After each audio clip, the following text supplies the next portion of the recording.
Don't let outside factors control your emotions. Remember, the outside factor will cause a reaction, and the reaction will cause an emotion. Then you will act off your emotion. Right when that emotion is building up, you have a choice right there. Most people do not realize this choice in the matter. Act off those emotions or feel them and let them go.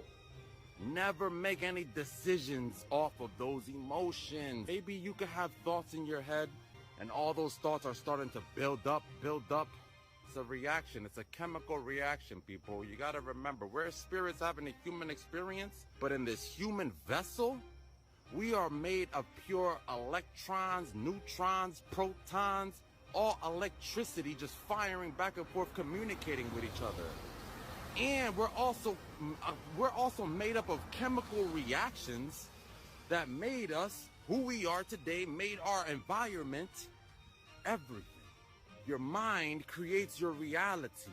So you cannot let your emotions control your mind, and then what happens? Your mind creates your reality unbeknownst to you.